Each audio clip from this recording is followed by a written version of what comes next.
Jesucristo, nuestro Señor, nació en Belén, residió un tiempo en Egipto, residió la mayor parte de su vida en Nazaret, murió en Jerusalén, resucitó en Jerusalén, ascendió al cielo en Jerusalén.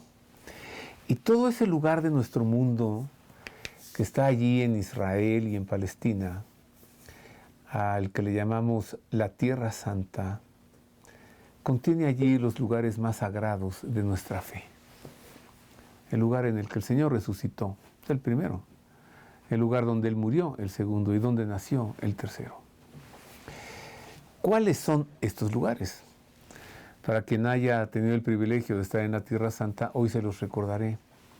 Para quien no haya ido, pues hoy se los mostraré. Lo más sagrado de nuestro mundo en la Tierra Santa. Sea usted bienvenido, le saludo con afecto. Espero que esto que le voy a mostrar hoy despierte en usted la fe. Antes de que el Señor naciera, tenemos un sitio sagrado. Está en Nazaret. Es la Basílica de la Anunciación. Un edificio, una iglesia que se edificó sobre la gruta de la Anunciación, sobre el sitio en el que estuvo la casa de la Virgen María. En efecto, ella estaba allí en su casa y vio al arcángel Gabriel de frente a ella. Y le anunció que Dios quería pues encarnarse en ella. Y en cuanto ella dijo, sí, hágase en mí, así como dices, según tu palabra, pasamos de la anunciación a la encarnación. Allí en ese sitio de Nazaret, allí en esa gruta de la Anunciación, hay un letrero en mármol que dice, en este sitio el Verbo se hizo carne. ¿Vamos? Vamos a recorrer juntos todos estos lugares. Comencemos por ese sitio, en Nazaret, la gruta, la Basílica de la Anunciación.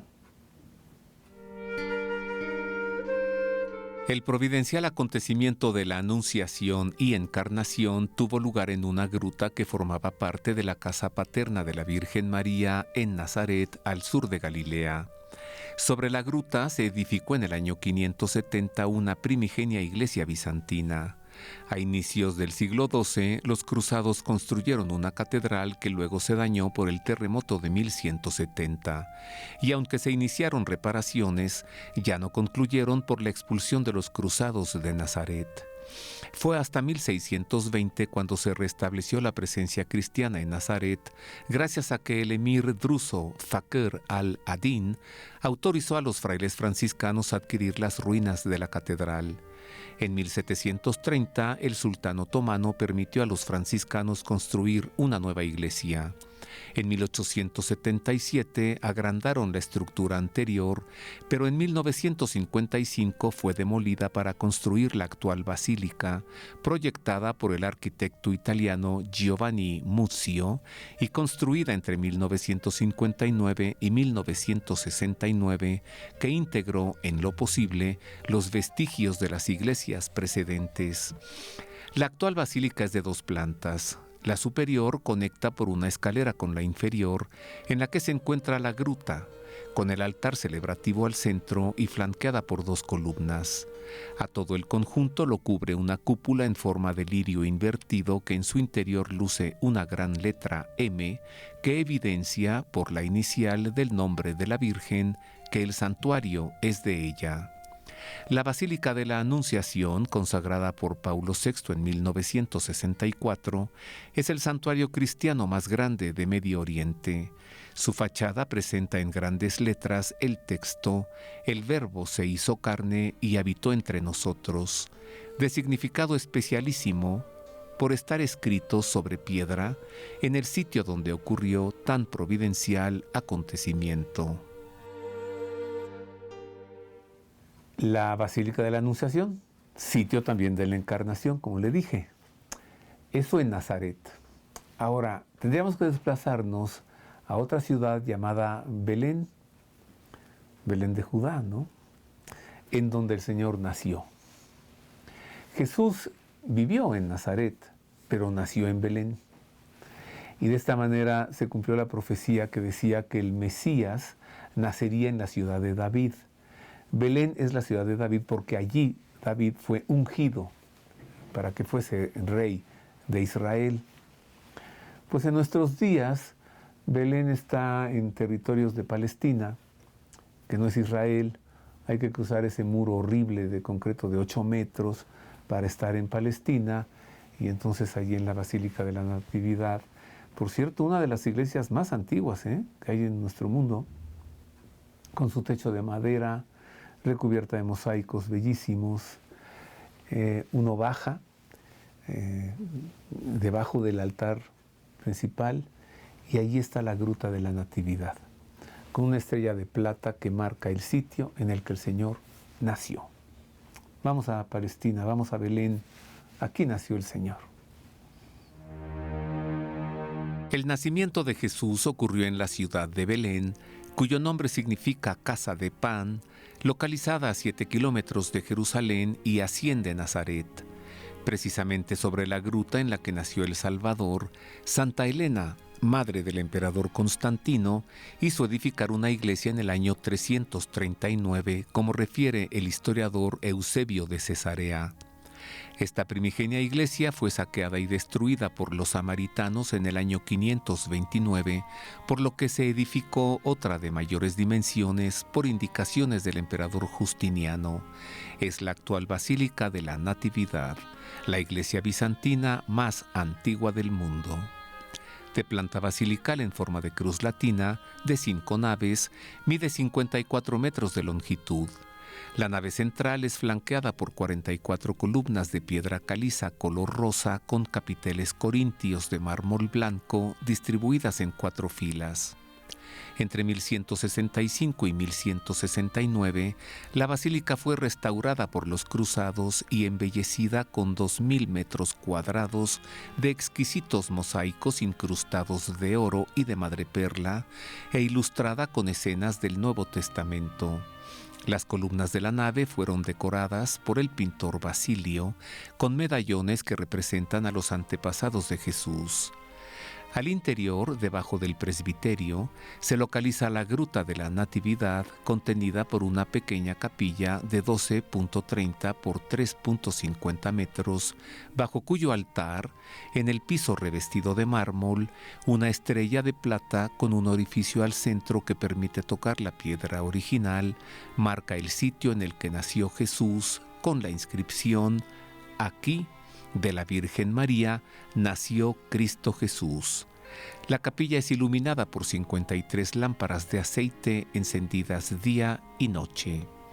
La basílica fue sometida entre 2013 y 2020 a trabajos de restauración en el techo, las fachadas exteriores, el nártex, las puertas y los mosaicos, de los que quedan 125 metros cuadrados de los 2.000 metros primigenios y que son muestra del maravilloso esplendor original de esta sagrada edificación.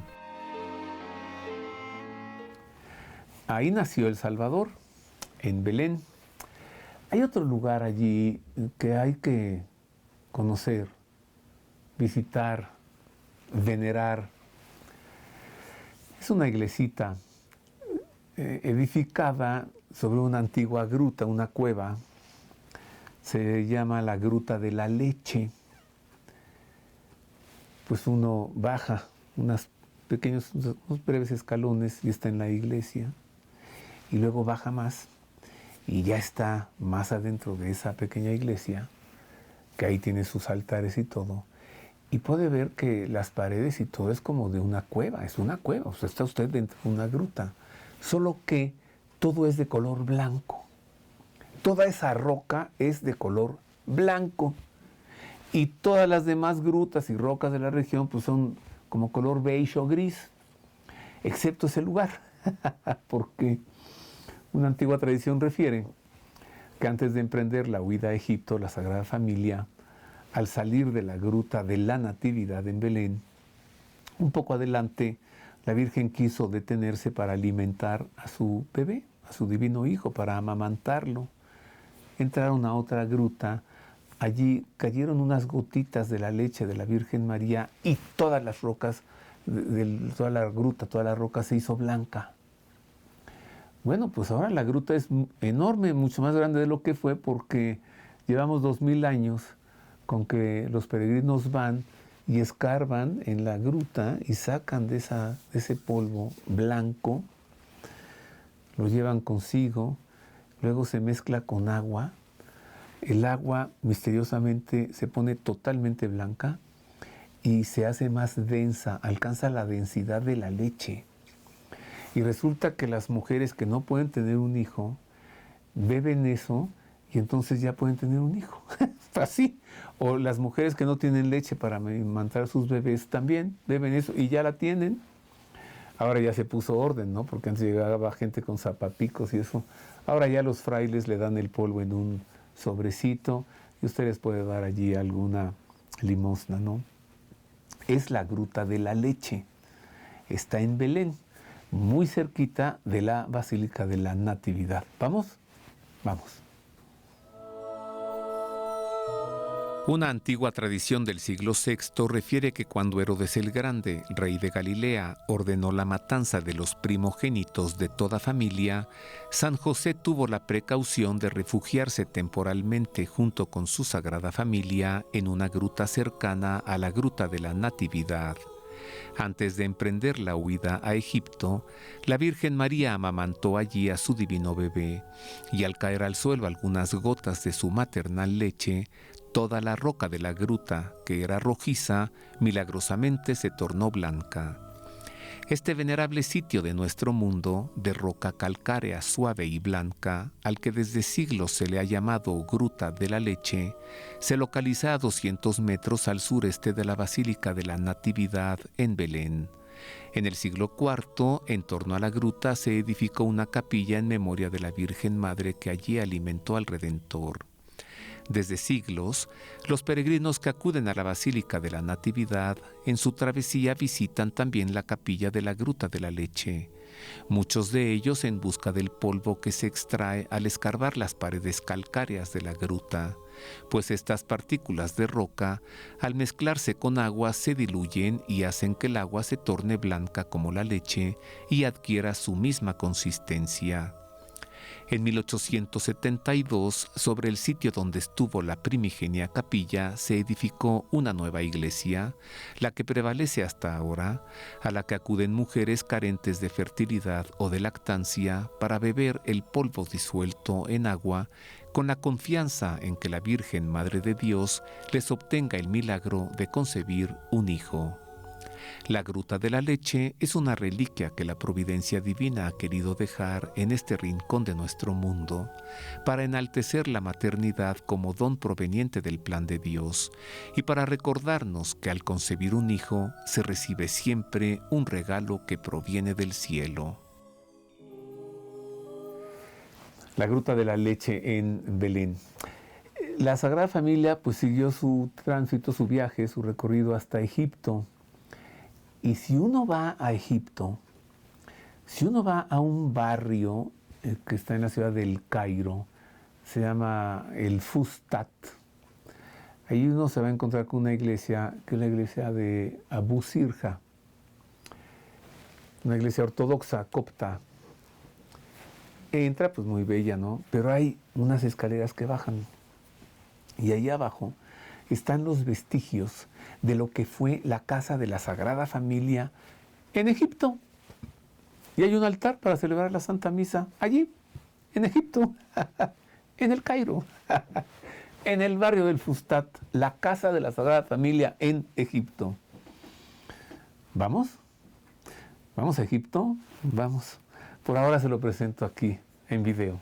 Mire, la casa de la Sagrada Familia en Egipto.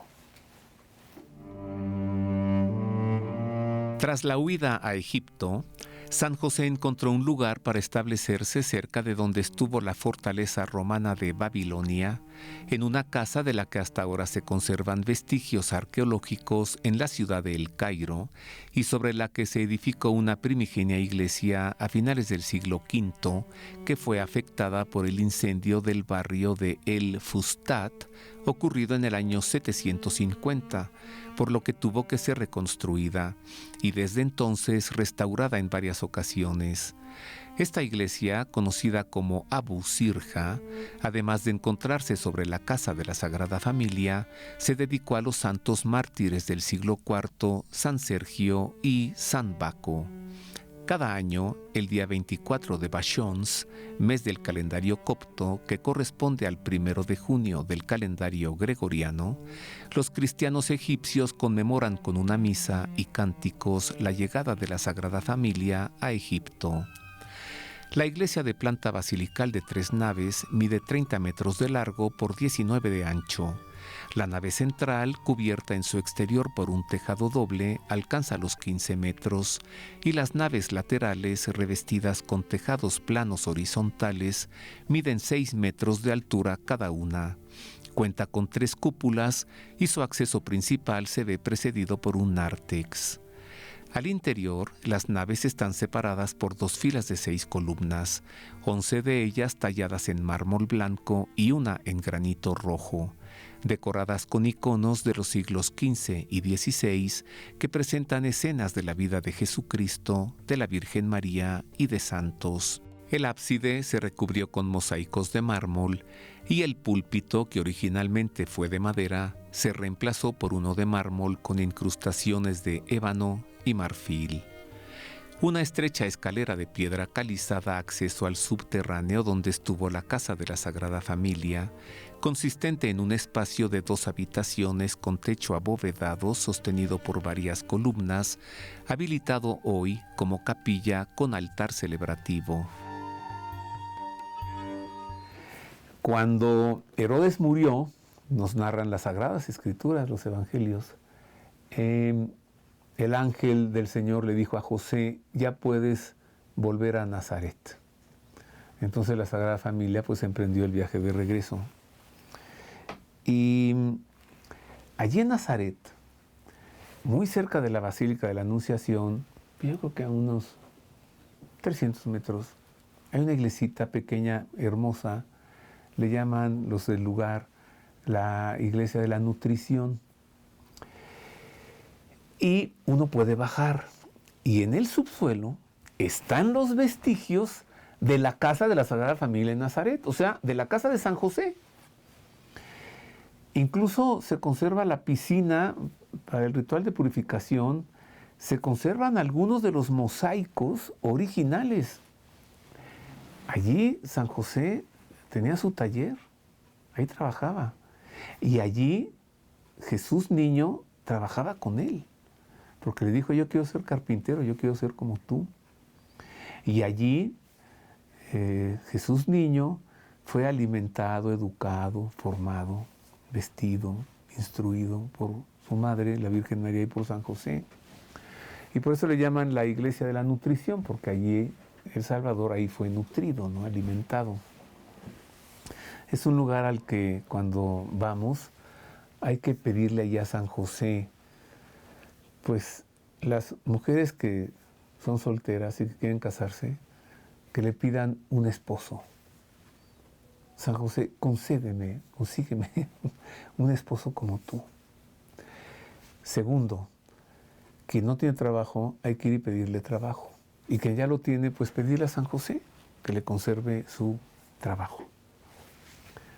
Tercero, pedirle a San José que nos obtenga, que nos conceda una buena muerte, o sea, morir bien, tranquilo y en santidad, no ahogado, ni quemado, ni asfixiado, y morir con los santos sacramentos, pues así murió San José. A un lado de él, nuestro Señor Jesucristo, al otro lado, la Santísima Virgen María. Vamos a este lugar, la casa de San José o la casa de la Sagrada Familia en Nazaret. Vamos.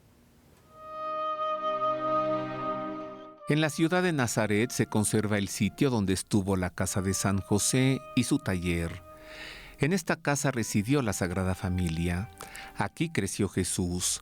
Aquí pasó su juventud trabajando junto con San José, el esposo de su madre, y de aquí salió para iniciar su predicación y concretar la redención.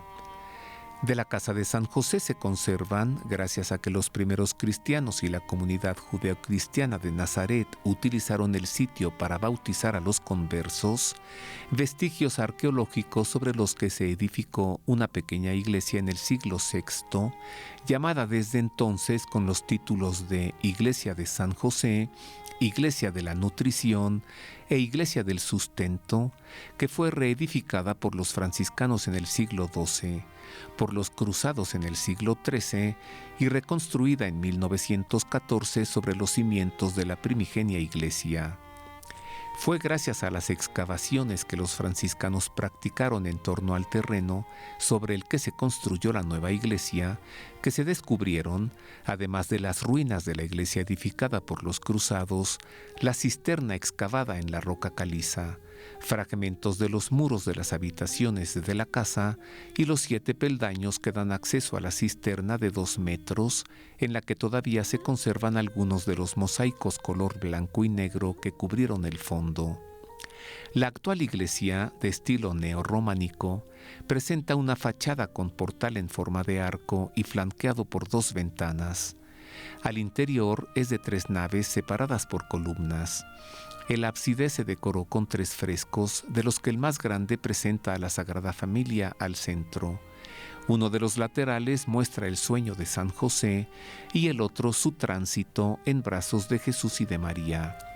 En la nave izquierda, una escultura muestra a Jesús niño de la mano de San José. La casa de San José o la casa de la Sagrada Familia en Nazaret. Hay otro lugar allí en la Tierra Santa. Sí, es un lugar santo, sí, claro, porque fue santificado por el Señor, Él en persona. Mire, Juan el Bautista, San Juan Bautista, convocaba a la gente a un bautismo de conversión y les decía que entraran a las aguas del río Jordán y ahí los bautizaba. Y un día llegó Jesús y Él también entró al Jordán y fue bautizado por Juan. Y nosotros nos preguntamos, ¿y de qué tenía que ser purificado el Señor? Pues de nada. Él no entró para que esas aguas lo purificaran a Él. Él entró para Él purificar esas aguas. Y por eso nosotros somos bautizados. Bueno, pues son las aguas del río Jordán. ¿Quiere conocer? Saber primero por qué se llama así, Jordán. ¿Dónde comienza? ¿Dónde termina? ¿Cuál es su extensión? ¿Cuánto tiene de profundidad promedio? De anchura, la mínima, la máxima. Atraviesa Jordania, también Israel. Mucha gente que va, muchos peregrinos se meten a ese río. Y si van con un sacerdote, renuevan sus promesas bautismales. Es un lugar santo. El río Jordán. Las aguas del río Jordán han sido veneradas desde siglos por peregrinos que en ellas se sumergen renovando sus promesas bautismales. Son aguas a las que la cristiandad ha considerado como reliquia, pues fueron santificadas por el Señor al tocar su cuerpo. El río Jordán, cuyo nombre significa el que baja, pues desciende desde una altura en su nacimiento de 520 metros sobre el nivel del mar hasta una de 392 metros por debajo del nivel del mar en su desembocadura en el Mar Muerto, es el río más largo y caudaloso de toda la Tierra Santa, por sus 360 kilómetros de longitud, su anchura media de 35 metros y su profundidad entre 1,5 y 3,5 metros. Se extiende por el Valle del Rift, la fractura tectónica que separa la placa africana de la placa arábiga, y sirve como frontera entre Jordania e Israel y entre Jordania y Palestina. El lugar preciso del bautismo del Señor lo indica San Juan en su Evangelio. Esto ocurrió en Betania, al otro lado del Jordán, donde estaba Juan bautizando. No se refiere el evangelista a la Betania de Israel, cercana a Jerusalén, donde residían Lázaro, Marta y María, sino a la Betania de Jordania, localizada a 50 kilómetros de la capital, Amán, en las riberas del río Jordán, sitio en el que se practicaron excavaciones a partir de 1899 y en el que tras el Tratado de Paz israelí-jordano de 1994 se encontraron canales de agua e iglesias con piscinas bautismales que indican con exactitud el lugar. Y aunque Israel pretende que la verdadera orilla es la suya, de nombre Qasr al-Yehud, la UNESCO declaró Patrimonio de la Humanidad en 2015 a la orilla de Jordania, de nombre Wadi Qarrar, a la que han acudido Juan Pablo II en el año 2000, Benedicto XVI en 2009 y Francisco en 2014, acompañados por sus majestades Abdullah II y Rania, reyes del reino hachemita de Jordania. Bueno, si le dije hace un momento que el Señor santificó y purificó esas aguas del río Jordán, pues yo creo que hizo lo mismo con las del mar de Galilea. ¿Cuántas veces no cruzó Él esas aguas de ese mar de Galilea, que no es mar, es lago? Y no es mar porque sus aguas no son saladas, son dulces, y además no hay mareas, ¿no? Es un lago. También tiene el nombre de lago de Genesaret o lago de Tiberíades, pero los antiguos judíos le llamaban mar de Galilea. ¿En dónde está? ¿Dónde se encuentra? ¿Cuánto mide el mar de Galilea? Allí pescaba San Pedro, allí ocurrió la pesca milagrosa, allí nuestro Señor caminó por encima de estas aguas para ir a la barca con sus apóstoles. ¿Vamos? ¿Vamos a Galilea? Le presento pues las aguas del mar de Galilea. Los antiguos hebreos solían identificar como mar a cualquier conjunto grande de aguas, aunque no fuese salado ni tuviese mareas.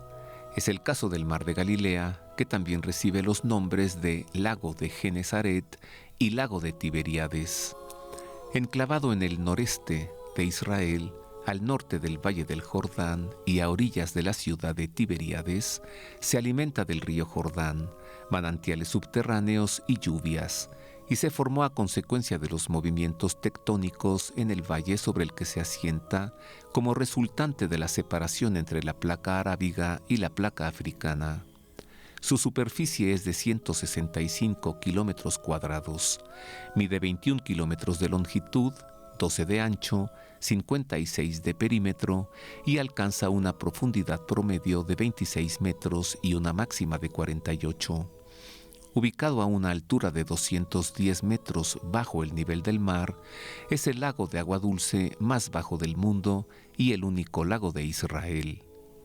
A lo largo de sus costas se localizan las ciudades de Cafarnaum, Ein Gef y Tiberíades, donde el clima agradable y la abundancia de agua resultan en un suelo fértil que favorece el cultivo de dátiles, plátanos, frutas cítricas, hortalizas y cañas.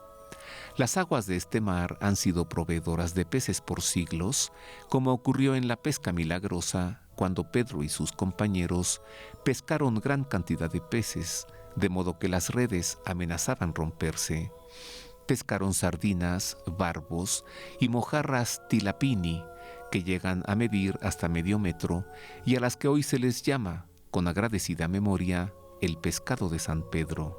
El mar de Galilea ha sido navegado desde siglos por peregrinos que gustan de atravesarlo en barcas y suelen detenerse a medio trayecto en busca de un encuentro con el Señor mediante la alabanza y la oración para pedirle que traiga paz a sus vidas.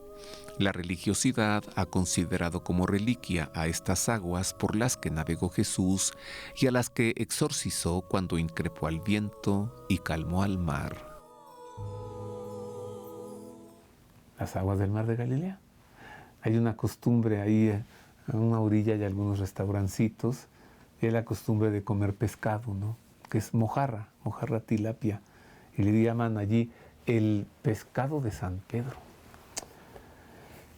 Ha de estar usted preguntándose, oye, ¿cómo le hago para tener yo todo eso que me estás diciendo ahorita, Roberto? Yo quiero tener esto y más información. Pues aquí, mire, este es un libro recientemente publicado, se publicó apenas en enero de 2025. Se llama las reliquias de Jesucristo. Aquí presento entre reliquias del Señor y lugares santos y sagrados 58 lugares sagrados y 58 reliquias. Aquí hablo de la cruz, de los clavos del Señor, de la corona de espinas, de la sangre de Cristo, de la sábana santa que está en Turín, etc. Un libro de 250 páginas y además publicado a colores, porque no solo describo cada sitio, cada lugar con letras, sino que además lo muestro. Y para ello, mire, aquí está la corona de espinas. Y para ello, pues hay que mostrarlo bien, con calidad, ¿no? A colores, como debe ser. Hay que hacer bien las cosas. Las reliquias de Jesucristo, escrito por un servidor. Y con prólogo del padre Alberto Anguiano, quien es rector de la Universidad Pontificia de México. Él, entre otras cosas, dice: este es un texto singular y extraordinario. Gracias, padre Alberto. Pero al mismo tiempo, el lector y devoto creyente tiene en sus manos un bello relicario, porque aquí se defienden y conservan las reliquias de nuestra fe en el misterio del Verbo encarnado. Le conviene tener este libro, va a aprender y va a conocer mucho de estos sitios y lugares, de las reliquias, pero también de reyes, emperadores, papas, cardenales, reinas, princesas, emperatrices, caballeros de órdenes militares. Mucha información allí. Espero que lo disfrute, seguro lo va a disfrutar. ¿Dónde nos quedamos? Nos quedamos en el mar de Galilea, ¿no? Bueno, hay un monte allí, hay varios montes, pero en particular le quiero hablar de este. Bueno, a ver, conocemos el Monte de los Olivos, ¿no? Ahí está el Monte Sinaí, que está en Egipto, donde Moisés recibió las tablas de la ley. Ahora le quiero hablar de un monte que se le llama el Monte de la Transfiguración. Hoy tiene un nombre, es el Monte Tabor. En efecto, es un monte alto. En la parte más alta hay una iglesia y un convento franciscano. Está bajo la custodia franciscana de Tierra Santa, el Monte de la Transfiguración. Allí el Señor tomó a Pedro, Santiago y Juan, sus apóstoles, y les dijo: vengan conmigo, vamos a subir aquí. Y ahí van. Y estando arriba se transfiguró ante ellos. Dice el Evangelio que irradiaba una gran luz y que sus vestidos se volvió muy, muy blanca, su túnica, y que aventaba luz, y que luego junto a él aparecieron los profetas Moisés y Elías, y que ocurrió una teofanía, porque se escuchó una voz que venía de una nube que decía: este es mi Hijo amado, escúchenle, la voz de Dios. ¡Qué lugar! ¡Qué lugar!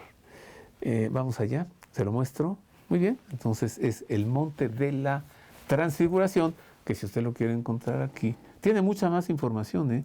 Desde cuándo se edificó ahí ese convento, qué había antes, muchas cosas más. Está muy fácil, mire, página 103 de este libro. Página 103, aquí está toda la historia del Monte de la Transfiguración. Aquí lo muestro en una fotografía, mire. Y luego acá la iglesia, ya le dije, del convento de los franciscanos, en la parte más alta del monte. Y allí todo lo que investigué sobre este sitio. Vamos allá. El Monte de la Transfiguración. Aunque en los evangelios no se menciona el nombre del monte en el que tuvo lugar la transfiguración del Señor, una antigua tradición sitúa el acontecimiento en el monte Tabor, de 400 metros de altura y localizado a 17 kilómetros al oeste del mar de Galilea y al este del valle de Jezreel. En el siglo IV, Santa Elena, madre del emperador Constantino, hizo edificar una basílica en el sitio, de la que actualmente solo queda un pavimento en mosaico, varios capiteles, fragmentos de columnas y una parte del cementerio de los monjes que allí habitaron, consistente en una pequeña gruta excavada que aún conserva en un muro algunas inscripciones en griego y monogramas con cruces.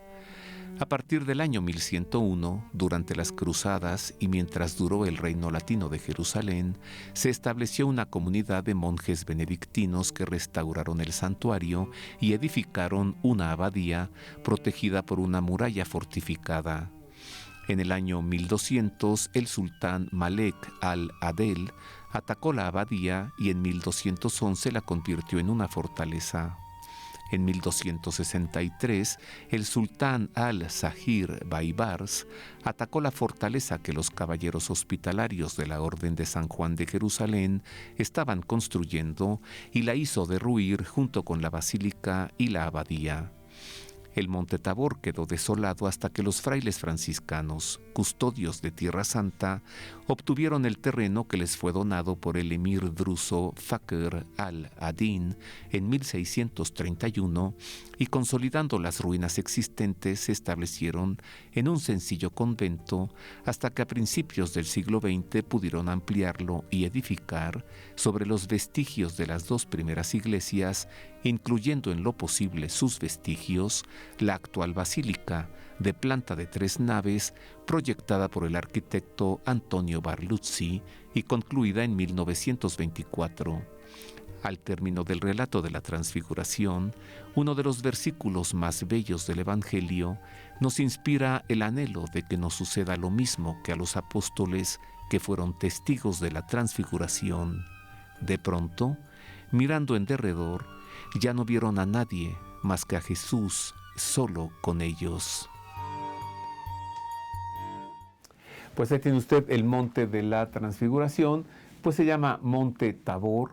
Ciertamente las Escrituras nos dicen el nombre del monte, no dice Monte Tabor. Los evangelios dicen a un monte alto. Bueno, pero la tradición quiere que sea el Monte Tabor. Además es el único monte en todo ese valle, es el único. No hay de otro, pues. Avanzamos. ¿Cuántas veces no hemos oído hablar del Huerto de los Olivos, ¿no? Getsemaní, donde hay varios olivos todavía hasta ahora, y esos árboles de olivos que están ahí son descendientes de los de tiempos de Jesús. Simplemente pues van floreciendo y van creciendo, no, nadie los cortó y ahora y sembró otros, son los mismos. Digo, no es el mismo árbol, pues, pero viene del mismo árbol. Allí en el Huerto de los Olivos, nuestro Señor tuvo un momento muy intenso. Yo le recomiendo que lo busque aquí. Mire, se va usted al índice y busca piedra de la agonía, roca de la agonía en Getsemaní. Está en la página 139. Voy para allá. 139. Aquí estoy ya. Roca de la agonía en Getsemaní. Es esta gran roca. Está ahorita al interior de una iglesia, se llama la Basílica de la Agonía. Mira también qué bella imagen pongo aquí. La agonía del Señor confortado por un ángel. Allí es donde nuestro Señor tuvo ese momento tan intenso.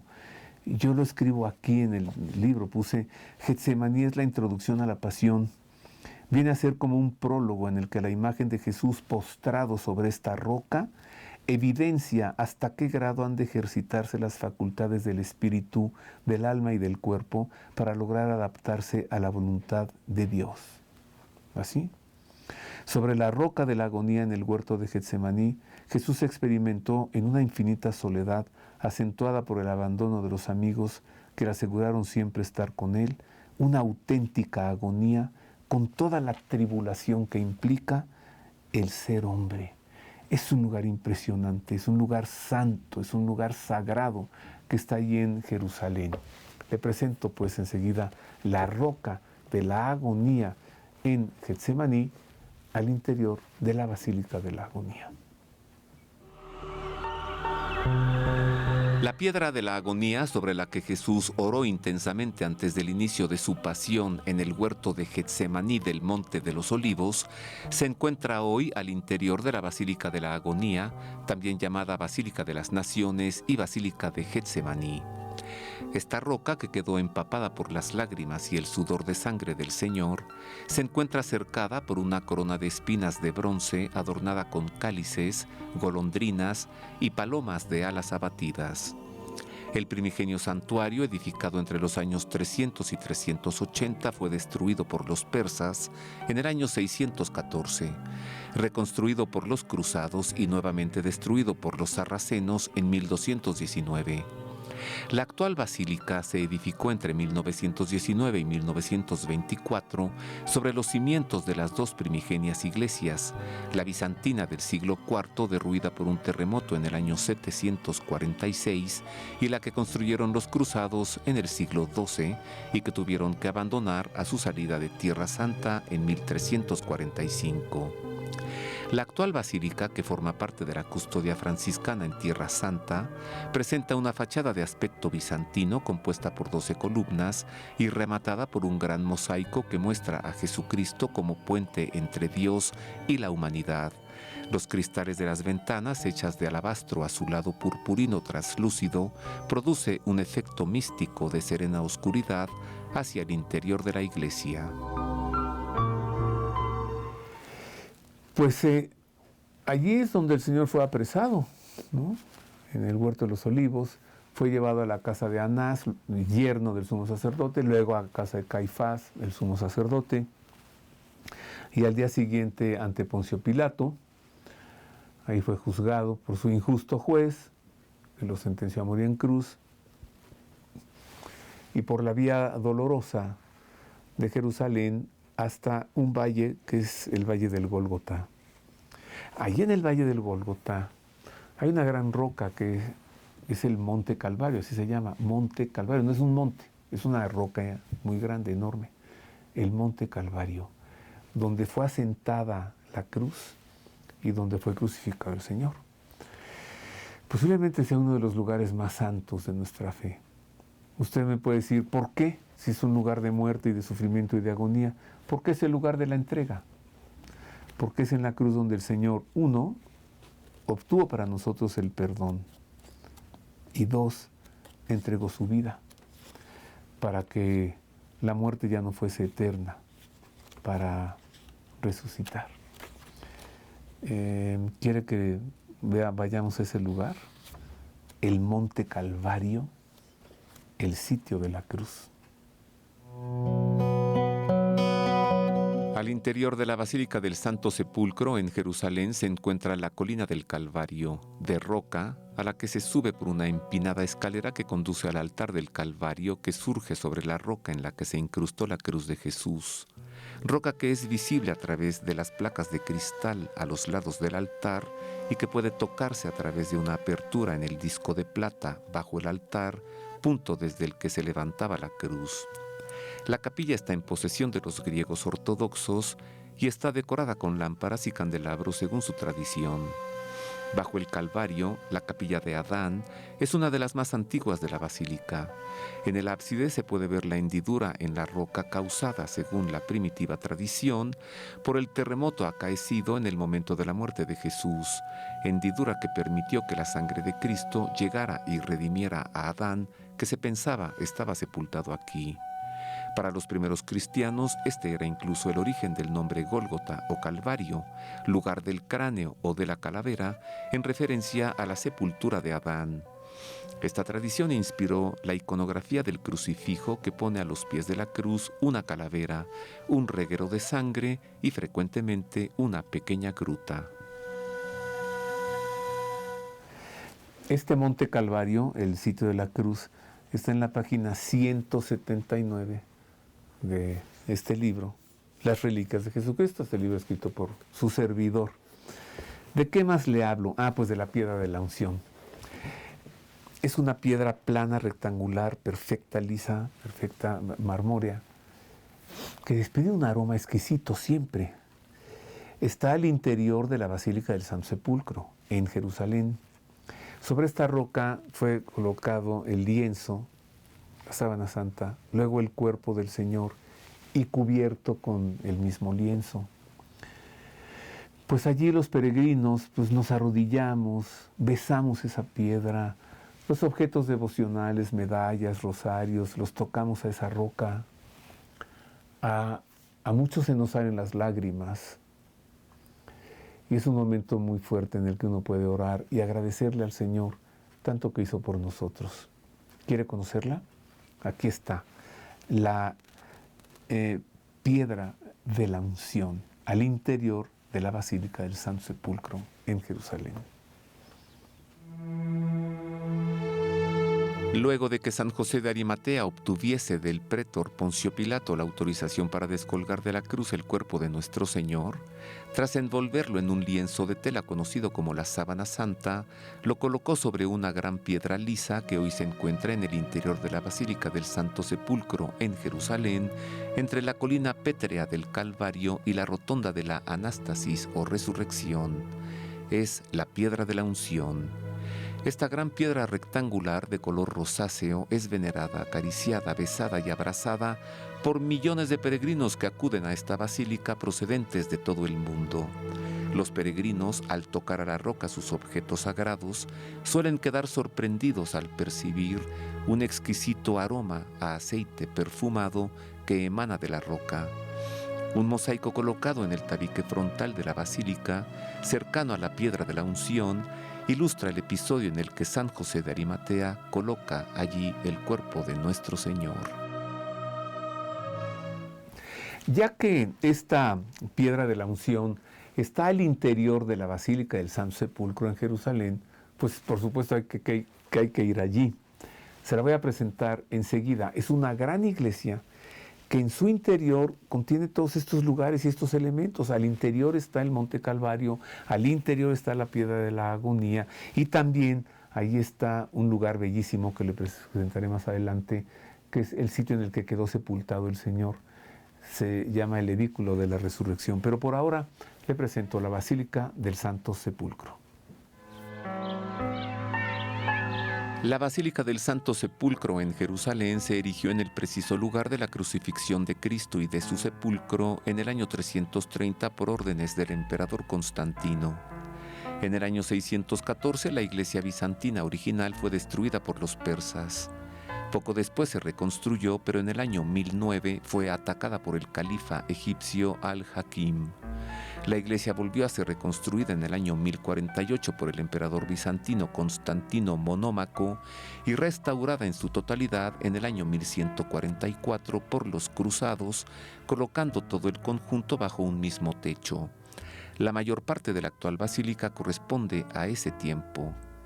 En el sitio preciso del sepulcro del Señor se erigió el edículo, una pequeña edificación que repropone las tumbas de la época de Jesús formadas por un vestíbulo en el que se ungía el cuerpo y se deponía en el sudario, y por la cámara sepulcral que en el caso de la de Jesús tiene forma de arcosolio, con el banco sepulcral paralelo a la pared. Esta edificación fue reconstruida en 1810 por la Iglesia greco-ortodoxa, luego de que el anterior fuese devastado por un incendio. La Basílica del Santo Sepulcro está bajo la custodia de la Iglesia Católica Romana y de las iglesias ortodoxas griega y armenia. Y gracias a las constantes restauraciones que siempre están en proceso, la Basílica ha recobrado gran parte de su antigua solemnidad y esplendor. La Basílica del Santo Sepulcro en Jerusalén, que a ver qué día le cambiamos el nombre, y empezamos a llamarle la Basílica de la Resurrección.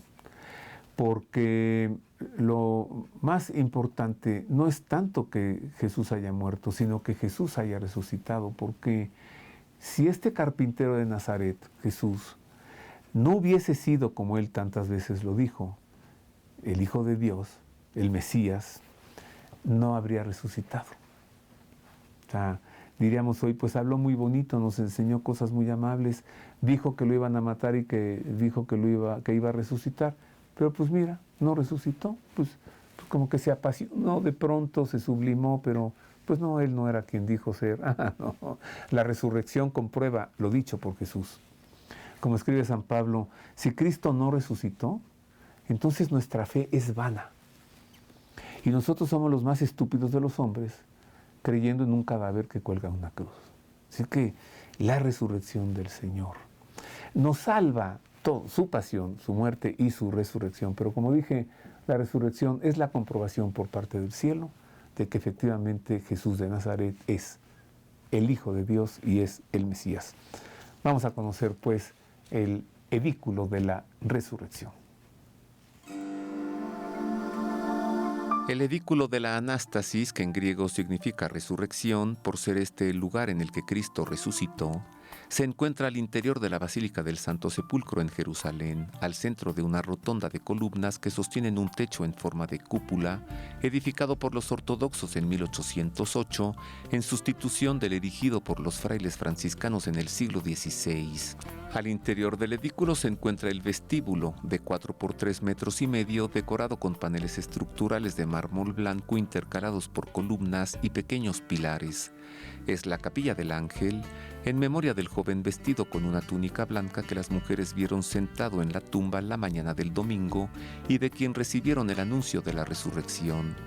En el centro se encuentra un pedestal con un fragmento de la roca que cerraba la entrada del sepulcro, piedra conservada toda entera dentro de la basílica hasta la destrucción del año 1009. Una pequeña puerta de casi 1,5 metros introduce a la segunda habitación en el sitio donde fue depositado el cuerpo de Jesús. Allí se encuentra el banco sepulcral protegido por placas de mármol. Es en este preciso lugar donde Jesús venció a la muerte. Después de resucitar, sabemos por las Sagradas Escrituras que Jesús estuvo apareciendo en repetidas ocasiones a sus apóstoles, a sus discípulos, y que les dijo que se iría, pero que vendría el Espíritu Santo a ellos.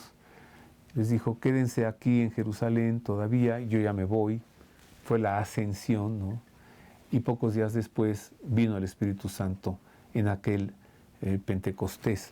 Bueno, pues resulta que allí en el Monte de los Olivos, en el lugar en el que el Señor ascendió, a los cielos por supuesto, allí hay una iglesia. Y adentro de la iglesia hay una roca. Y en esa roca están las huellas de los pies del Señor. Se llama la Basílica de la Ascensión. La huella del pie de Jesús en la roca de la Basílica de la Ascensión. Mire.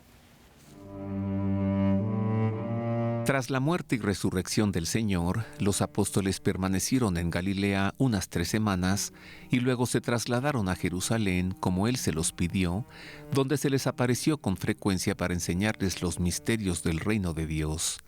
Uno de aquellos días, mientras comía con ellos, les ordenó que permanecieran en Jerusalén para que fuesen bautizados en el Espíritu Santo, lo que ocurrió el día de Pentecostés. Luego los llevó al Monte de los Olivos, donde alzando sus manos los bendijo, y luego fue levantado en presencia de ellos, y una nube le ocultó a sus ojos. En este sitio donde ocurrió el último episodio de la vida de Jesús en nuestro mundo, su ascensión a los cielos, ante los testigos que refiere San Lucas, en la cima del Monte de los Olivos, se edificó una iglesia en el año 390 a iniciativa de Poemenia, una noble patricia romana que peregrinó de Constantinopla a Tierra Santa. Luego de que la primigenia iglesia se viese afectada en el año 614 por la invasión de los persas, fue reconstruida en el siglo VIII por el monje Modesto y posteriormente remodelada por los cruzados que edificaron allí un convento de frailes agustinos. En el siglo XIII, hordas musulmanas derribaron todo el conjunto conventual, se apoderaron de la iglesia y construyeron una mezquita. Un muro edificado por los cruzados, que todavía conserva los arcos y pilastras, circunda a la iglesia, que en su interior contiene otra capilla de forma octagonal que resguarda la roca de la Ascensión, sobre la que nuestro Señor quiso dejar impresa la huella de su pie derecho en su ascensión al cielo, roca que es visible desde un hueco en el pavimento enmarcado por 4 bloques decorativos de mármol. Bueno, pues el Señor ya ha ascendido a los cielos. Va a decir usted, pues ya Roberto, ya acabaste. No, todavía no acabo.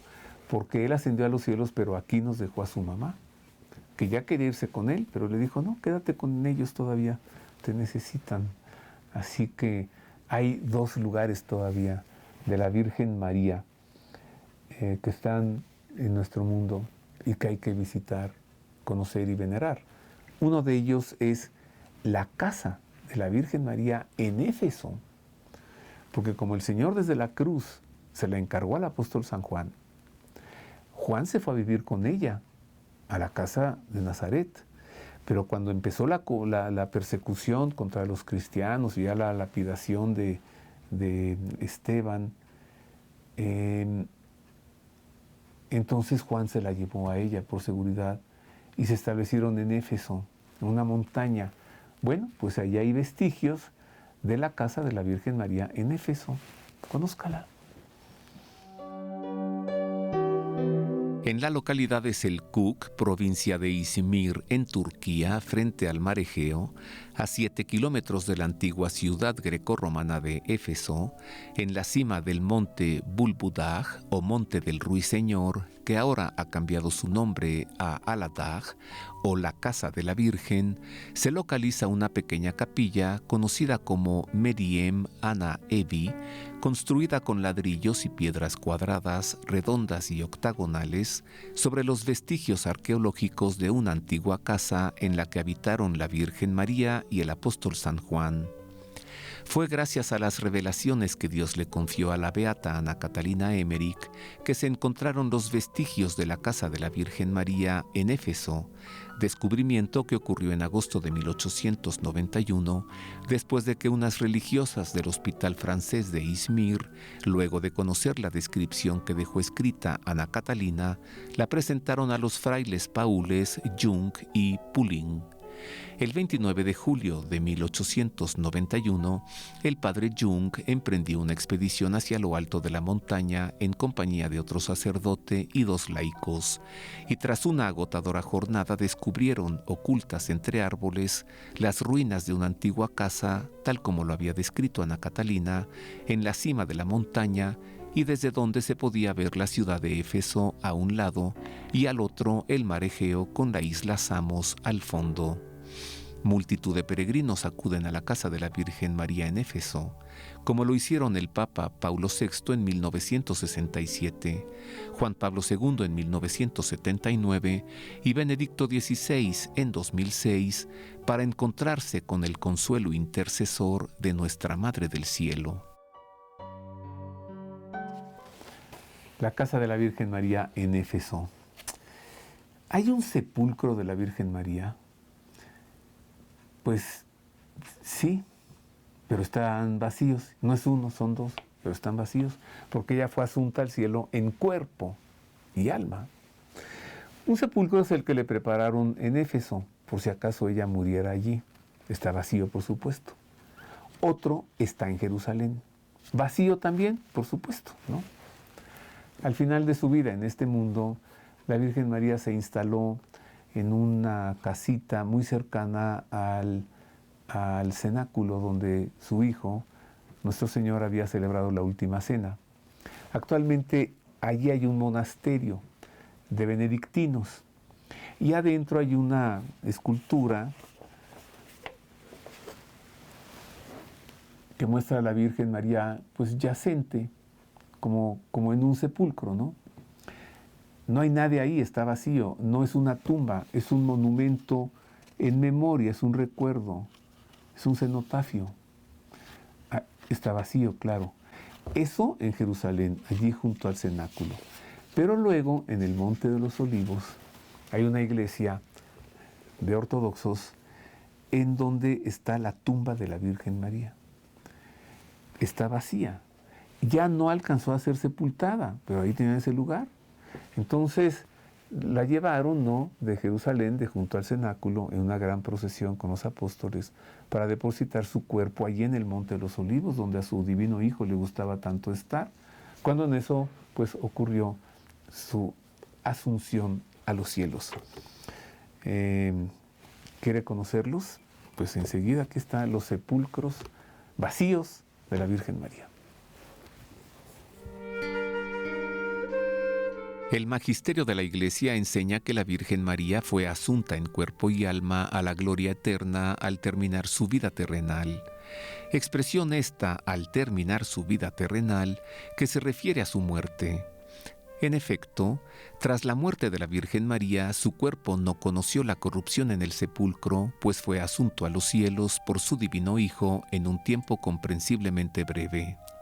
Los términos tránsito y dormición de la Virgen son expresiones paralelamente empleadas tanto en la Iglesia Católica Romana como en las iglesias cristianas ortodoxas orientales para referirse no tanto a su inmortalidad como a su incorruptibilidad en el sepulcro, pues ella no podía permanecer como los demás hombres en el estado de muerte hasta el fin del mundo, porque la ausencia del pecado original y la santidad, perfecta ya desde el primer instante de su existencia, exigían para la Madre de Dios la plena glorificación de su alma y de su cuerpo. La misma tradición que afirma que la Virgen María vivió en Éfeso, sustentada por vestigios arqueológicos y por las visiones de la beata Ana Catalina Emmerich, también sostiene que allí murió y que por ende allí estuvo el sepulcro que para ella fue preparado. Pero otra tradición, con mayor historicidad, asegura que su sepulcro se encuentra en Jerusalén, como lo confirman el obispo Juvenal, que en el año 451 dio testimonio sobre la presencia del sepulcro en la ciudad santa, un protonotario de Éfeso de nombre Perdicas, que en el siglo XIII describe haber visto la gloriosa tumba de la Virgen en Getsemaní y la edificación en el siglo IV de la Basílica de la Asunción. Pues ahí tiene usted los sepulcros de la Virgen María. Le he presentado 16 lugares santos, lugares sagrados para mi apreciación, pues son los lugares más santos y más sagrados de nuestro mundo. Pasamos lista. Mire, le hablé de la Gruta de la Anunciación, la Gruta de la Natividad, la Gruta de la Leche, Casa de la Sagrada Familia en Egipto, Casa de San José, Aguas del Río Jordán, Aguas del Mar de Galilea, Monte de la Transfiguración, Piedra de la Agonía en el Huerto de los Olivos, Monte Calvario, Piedra de la Unción, Santo Sepulcro, Edículo de la Resurrección, Huella de Jesús en la Roca de la Ascensión, Casa de la Virgen María en Éfeso y Sepulcros de la Virgen María. Le presenté 16. En este libro presento 58. 58. Usted tal vez ha de estarse preguntando, oye Roberto, ¿y dónde consigo tu libro? Pues muy sencillo, mire, en la Ciudad de México, en la Casa de San José, o en Librería Verbum. También hay Librería Verbum en Guadalajara y en Monterrey. Y si no vive usted por allí, pues muy sencillo, está en Amazon, en Amazon lo descarga digital. Búsquelo, Las Reliquias de Jesucristo, de este pequeño autor, que es un servidor. Pues es todo. Aquí encontrará mucho más de lo que le platiqué y además va a enriquecer sus conocimientos y su cultura. Y cada uno de estos lugares lo van a conectar con nuestra salvación. Muchas gracias por su atención. Le deseo de todo corazón que Dios le guarde. Gracias.